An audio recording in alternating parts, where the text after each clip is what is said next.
Welcome to MacGyver's Workshop, where you never know what we're going to be working on next. If you're not too careful, you just might learn something.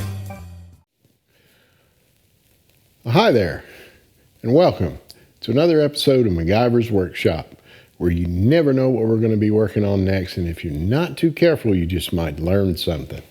It's been a little bit since I've put some video up. Mainly that's been because of work and made some improvements in the workshop here.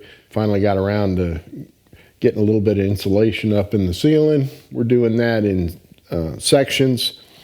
So mainly because the price of materials is just so ridiculously high right now. I'll shoot a little video with my little phone here. You can kind of see what we did. I've got insulation all the way out to right about where the lift is. Of course, you can see I got a good bit to go yet. But we got it drywalled up real nice. And I added a few more lights in the ceiling here just because I had some, dark spots, darker than, where the lights were.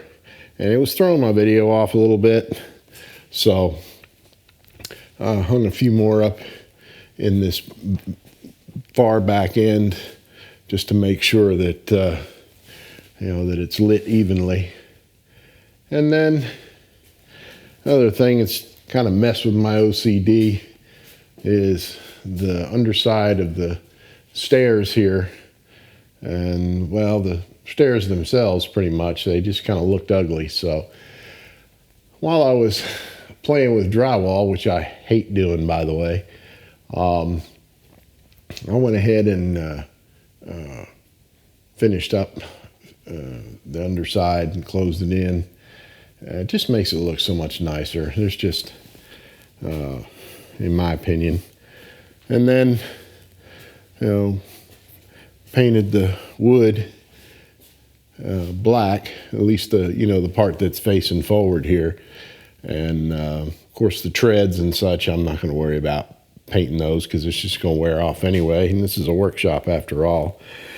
But it really does a nice job, I think, contrasting against the white. And in my opinion, I think it looks better. But yeah, drop something in the comments there and tell me what you think. We got to get back cracking on this Subaru here. We put a turbo on it. The owner opted, take a gamble and see what happens.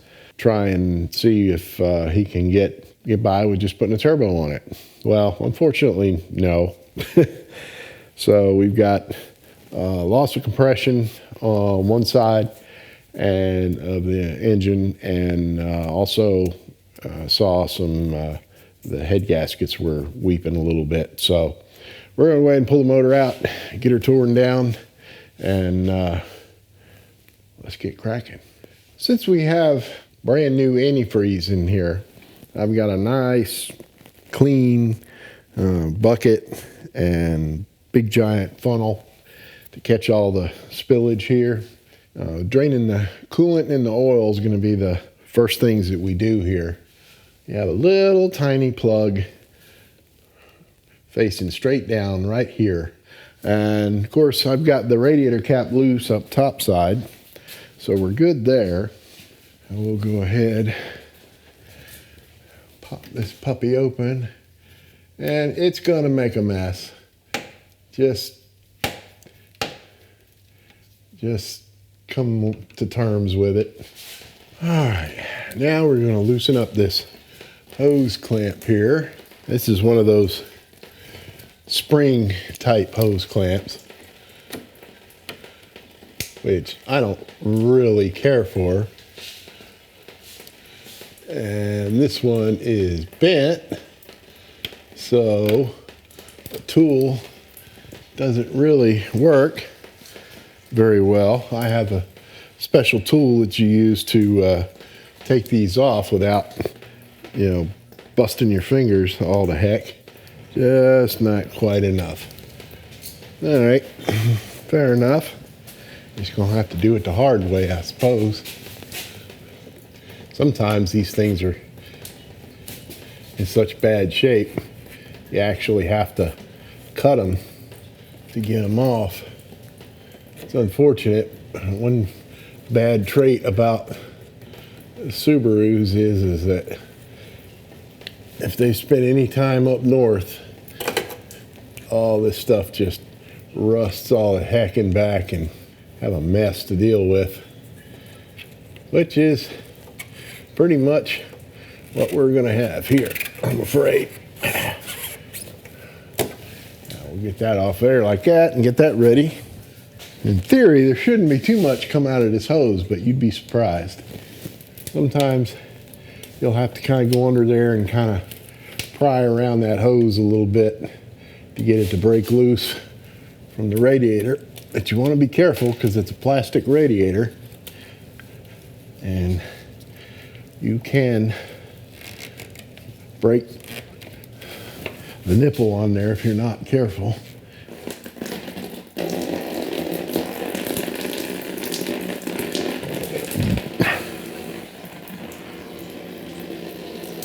Isn't that amazing? There's still a good bit left in this hose, which would make quite a mess. I don't try to be a hero. I go ahead and just pull the radiator completely out when I'm gonna pull the engine out of here. All right, so we'll let that drain a little bit. We'll go ahead and drain our oil.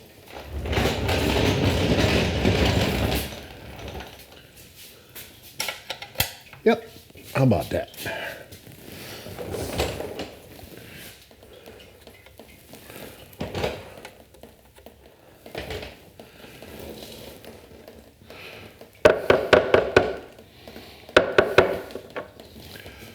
So we'll let this all drain for a bit and we'll come back to it. All right, I am back. Next bit we'll go after here is we'll go ahead and loosen the, take the nuts off of the motor mounts before we forget those.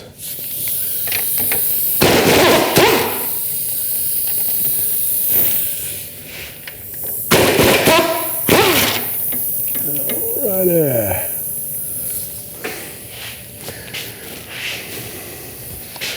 Set those aside for the moment. Now we got those. Now I'm going to point out to you using my little phone cam here what we're going after next. So as I'd mentioned before, I had already disconnected the battery up top.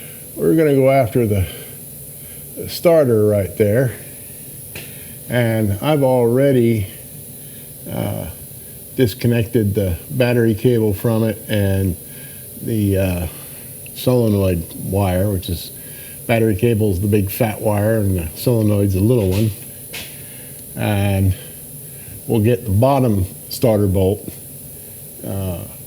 loose, and I'll take that out, and then the other ones we'll get from the top, and then we'll try and get any of the bell housing bolts loose from under here that we can get.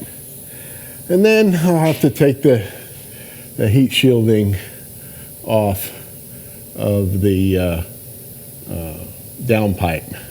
All right, now we're going to go ahead and take the alternator and AC compressor and power steering pump and stuff like that. We're going to get all that out of the way. For the alternator, that's not too terribly difficult. You can just usually stick your finger right in here and pop that open, and that'll expose that for you. And 12 millimeter will be Bob's your uncle there. That's going to be for the heavy wire to the battery.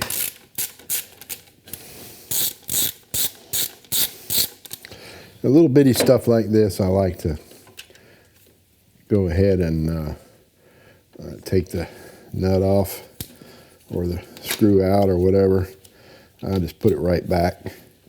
That's just one less thing I got to worry about keeping track of. We've got the control connector, we got to get that out. We'll just use a pick to reach down in there and depress the catch there. There we go. And another 12 here. Get that out of there.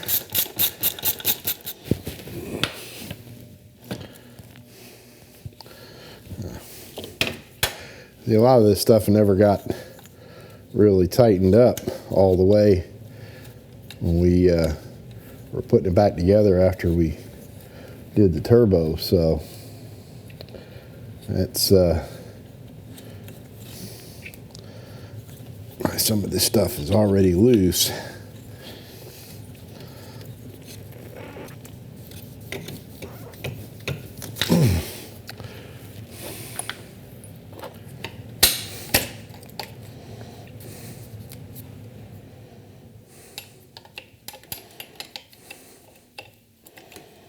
See, once we get this bolt loose, then this whole thing will come out, and we don't have to fiddle with any of these plastic clips that might break on us.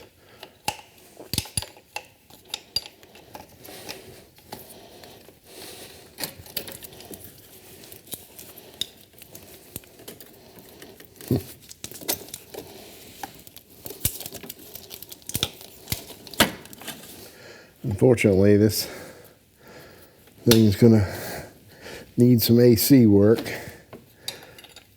And you can see the fluorescent dye leaking out everywhere.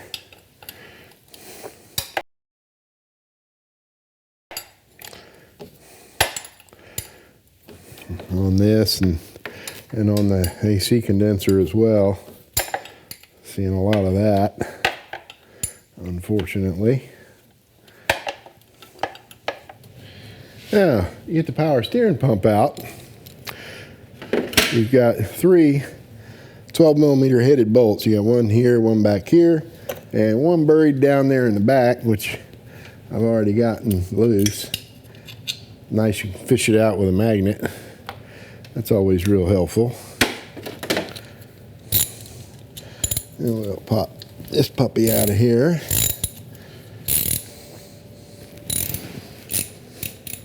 I'll get this other one.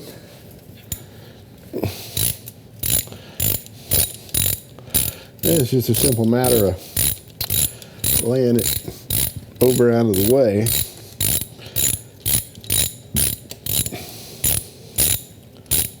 But there is a little wire here that you want to undo and disconnect that, because it's on the power steering pump bracket there.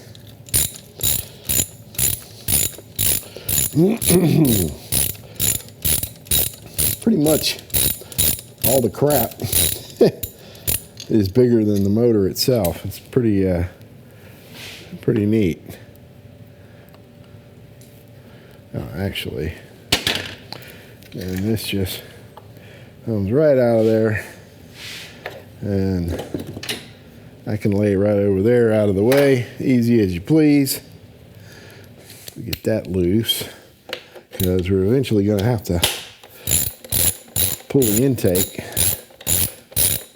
And this plastic intake you got to be real careful with, because you don't want to break it. Now, next thing we're going to want to do here is pull our fuel lines off. Usually you can just use a little jobby like that.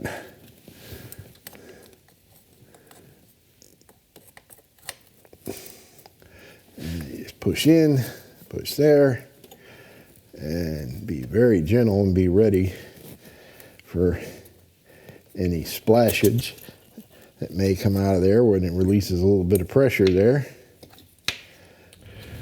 All right, so got my fuel lines off there. Got our, of course, got the intercooler out. There's 2 heater hoses right here. If this were a manual transmission car, you'd have your clutch master cylinder right there. I'm gonna pull this off of here and go ahead and Actually, we could probably just pop the whole check valve out of there, can't we? Yeah. That's easy peasy. All right, now let's get these Briggs & Stratton spring clamps off of here. I do not like those things, but I know they serve a purpose. And I'm sure they're not going to want to come loose. There we go. Not too bad. I've seen a lot worse. Twisting motion is always your friend. Get that out of the way. Now we can go after this other springy clamp here. Get it out past the little bulge on the end of the heater core there. There we go. And just open up your channel locks and get in there and get a good grip and a twist, and that'll do you. And then gently twist and pull, and she'll come right off. Boop. Just like that. And now, what we're going to have to do is get the starter out. In addition to the big heavy hot wire, a positive going to the starter, which is this right here, you've also got an extra ground, and we'll go ahead and get that loose.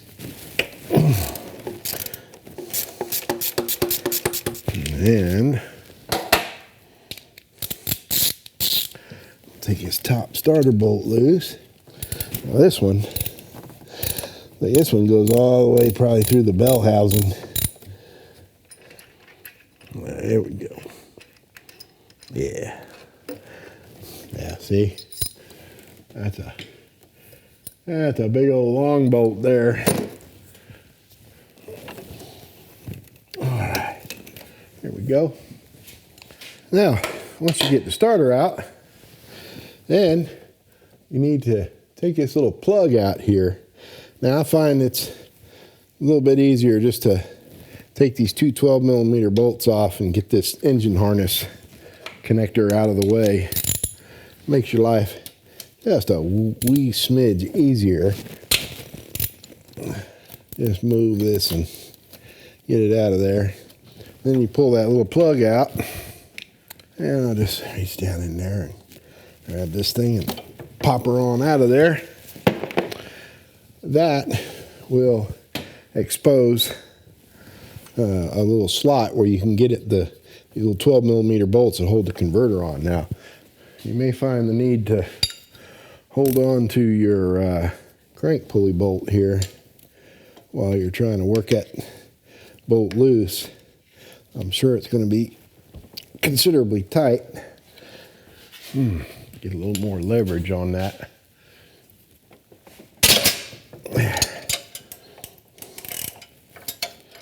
Yeah, usually will release there in quite an energetic fashion.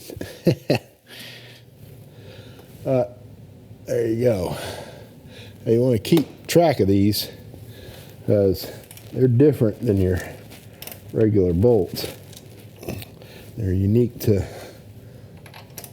the torque converter here. Now, just as a heads up, when we go to put this back in and have to realign the torque converter with these holes, we can reach in there behind where we took the starter out, and that'll allow us enough room to get in there and spin that torque converter around. We can line it up that way. All these bad boys out of here. You'll learn to have very dexterous fingers when you have to get into little tiny spots like this and roll these bolts out, because there's no way to get like a ratchet or anything like that in there. Just once you bust it loose, you gotta use your fingers. I usually hook a wrench on here to get me a little more leverage. makes life a little bit easier. Once you back it out a couple of clicks with the wrench here, it'll be free enough for you to reach in there and spin it out with your fingers. All right, on to the next step. The next thing we're going to go after here is going to be the downpipe where it connects to the outlet of the turbocharger. So we're going to go ahead and get that busted loose there. There's 5 fasteners. The top 3 are pretty easy. The bottom 2 could be a bit challenging, but yeah, not overly terrible in the grand scheme of things. These fasteners will all be a 14 millimeter. And fortunately, I shouldn't have no trouble with these because, well, I just put them in there with the, well, we put the new turbo in, so we shouldn't have any trouble. Once you get that little metal bracket off of there, this other one here becomes a whole lot easier to reach. And again, 14 millimeter. And if it's a little snug, you can double your pleasure here by tacking a wrench on there. That way you can bust it loose fairly easy without shaving a knuckle, hopefully. Now, we have all the fasteners undone here, and our downpipes kind of flexy and out of the way there. What we'll want to do is we need to loosen the flange nuts that hold the turbo down. They give it a little bit of wiggle for when we go to pull the motor out so it can clear the edge of the bell housing. And the way I kind of like to do that is I'll take this and just kind of wedge that down in there so I got enough room to get at this back flange nut here. One other thing that I kind of like is some of these extensions you can get have a wobble head on them. And now you don't want to go trying to bust something loose that's going to need a breaker bar, because of course that is weaker than a standard extension, but it just gives you that little bit of finagle with your socket that you might not have otherwise. And that really comes in handy here for this front flange nut, because you kind of have to you go around the corner a bit, and you can't get on it straight on with a regular straight extension and socket. So the this little thing comes in right handy. It's time to break our bell housing bolts loose here and get those out.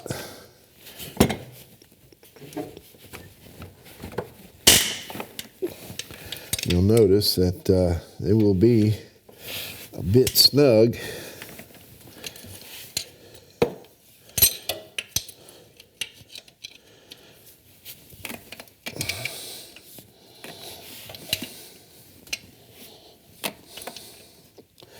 So we'll work on getting those out. And then we'll take our little dog bone out of here. And then, in theory, we should be ready to pull the motor out.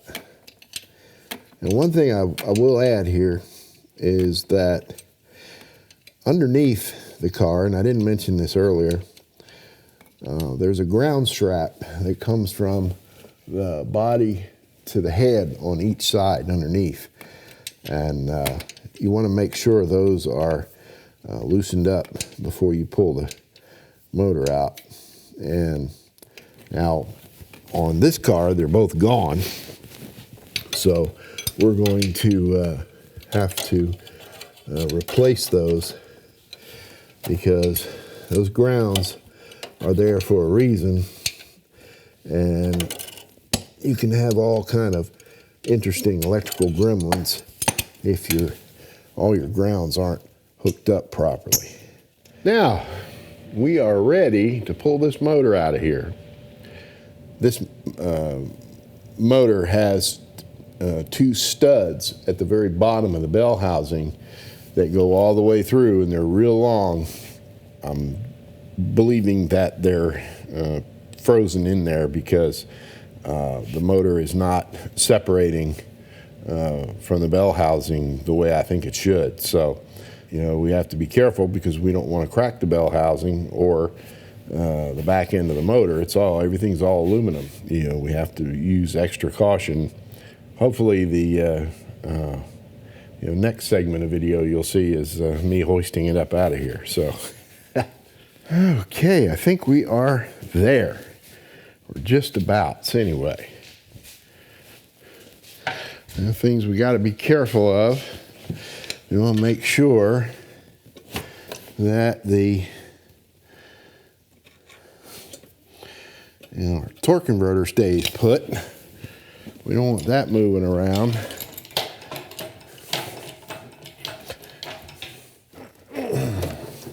It's still fighting me just a wee bit, but that's okay.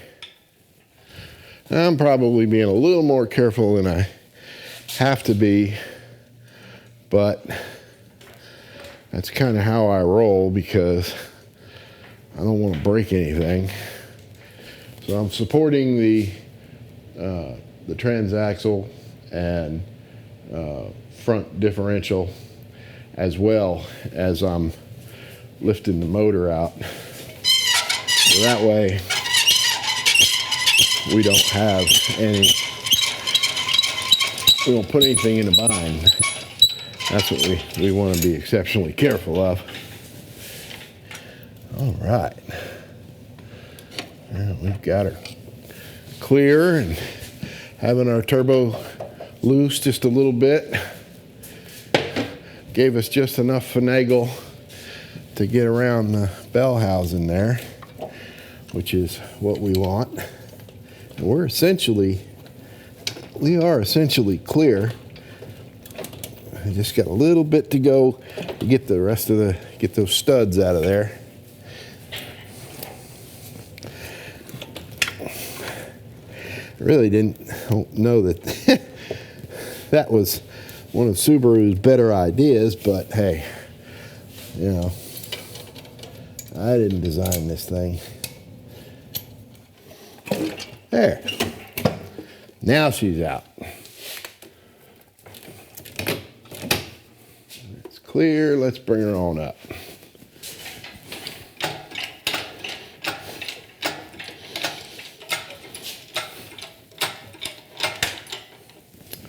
All right. She's out of there. All right, so I'm going to get this thing set down and we're going to push it out, as I'm sure it's going to be setting for just a little bit while the engine's off at the machine shop and all getting done whatever we determine needs to be done to it. It's time for a celebratory beer break.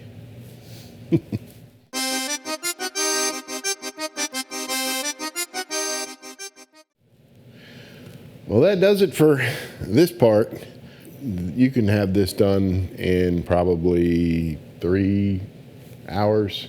Stay tuned. The next video or series will be us tearing this thing down and getting it all apart and determining where our issues lie and getting it ready to go off to the machine shop. So thank you for watching, and please subscribe and click the little bell icon for the notification there if you want to be notified when I post a new video. And as always, feel free to comment, and you can also reach me offline at MacGyver's Workshop at gmail.com. Or check out our website, www.macgyversworkshop.net. So we will see you next time.